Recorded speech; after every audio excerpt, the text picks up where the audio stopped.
गरम ऑयल के अंदर चिकन डालें और फिर कमाल देखें। ये इतनी आसान और मज़ेदार सी रेसिपी है कि इसको आपके घर के बच्चे भी बनाकर तैयार कर लें। तो सबसे पहले 2 कप डाल देंगे कढ़ाई में ऑयल, साथ ही इसमें 1 किलो चिकन डाल देंगे। चिकन को हमने कर लेना है फ्राई। आधी चम्मच नमक डाल देंगे। नमक से ना इसमें हल्का सा सॉल्टी फ्लेवर आ जाएगा और चिकन कढ़ाई के नीचे नहीं लगेगा। जैसे ही चिकन का कलर चेंज होगा तो हाफ ऑयल इसके अंदर से हम निकालेंगे, क्योंकि शुरू में ऑयल ज़्यादा डाला था चिकन को फ्राई करने के लिए। हाफ ऑयल निकालने के बाद 2 चम्मच फ्रेश लहसुन अदरक का पेस्ट डाल देंगे। साथ ही इसमें हम डाल देंगे टमाटर की प्यूरी 1 कप।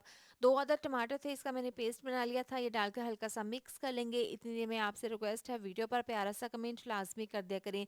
टमाटर के पेस्ट से ना बहुत अच्छी सी इसकी ग्रेवी बनेगी।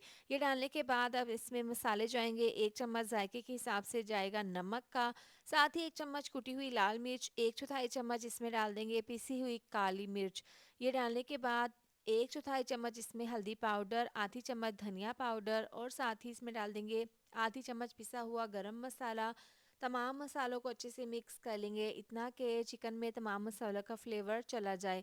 अब यहाँ पर इसको हमने हल्का सा भून लिया है। इसके बाद चिकन को गलाना है। 1 गिलास डाल देंगे पानी, इसको मिक्स करेंगे और इसको कवर करके तकरीबन 8 से 10 मिनट के लिए पका लेंगे। तो ये चिकन हमारे यहाँ पर गल चुका है। इसमें जो थोड़ी बहुत ग्रेवी पतली रह गई है, इसको तेज़ आंच पर ढक्कन खोलकर पकाएंगे। साथ ही इसमें लेमन के स्लाइस, हरा धनिया, हरी मिर्चें और अदरक के स्लाइस डालकर इसको मिक्स कर लेंगे। यहाँ पर इसको 2 से 3 मिनट के लिए भून लेंगे।